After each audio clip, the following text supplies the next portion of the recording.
Bienvenue à l'Îlot des Combes, un centre d'initiation à la permaculture et d'éveil à l'écologie, créé en 2014 dans la ville industrielle du Creusot, en Bourgogne. À l'Îlot des Combes, tu peux trouver de tout. De la menthe chocolat, un nid à insectes, une chatte myrtille qui adore les câlins, des fraises des bois et même le chant des oiseaux. Parce que l'idée ici, c'est de s'éveiller au vivant qui nous entoure, nous constitue et de se reconnecter avec lui. Tout au long de l'année, des bénévoles, des woofers participent à l'entretien de l'îlot et accueillent les personnes qui souhaitent découvrir le lieu, se former et participer à des ateliers. Il n'y a pas que des végétaux qui sont cultivés, mais aussi la transmission du savoir, avec une petite bibliothèque des familles et surtout le vivre ensemble, dans les moments de détente et dans le partage des tâches quotidiennes, le bricolage, la préparation des repas, s'occuper du jardin, faire de la cueillette, avec une conscience écologique de tous les instants. Même quand tu vas aux toilettes, tu sais quelle est la quantité d'eau que tu consommes.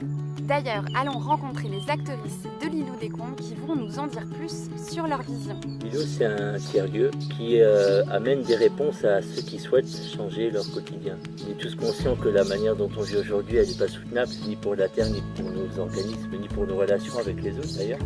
On veut changer, mais par où on commence en fait? Donc à l'îlot, on a mis en place beaucoup de choses pour que déjà on puisse montrer des alternatives sur la manière de produire notre nourriture, à travers notamment le projet en permaculture.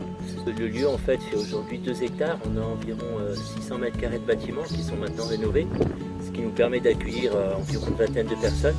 Et sur la partie extérieure, on a environ planté 500 arbres, beaucoup de fruitiers en fait, et effectivement organisés dans l'esprit d'une forêt nourricière, donc avec différents étages de végétation.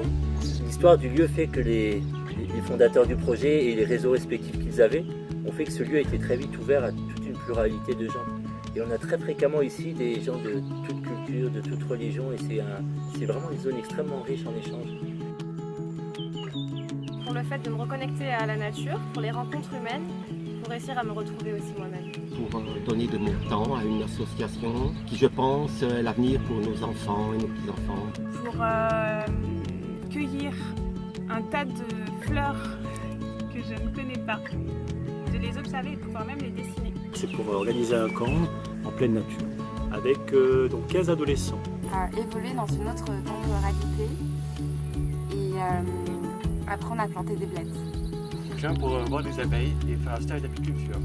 Parce que je suis fan d'écologie, je voudrais dire aussi que toutes les personnes qui peuvent venir ici, connaître ce lieu, venez, vous allez trouver tout ce qu'il vous faut.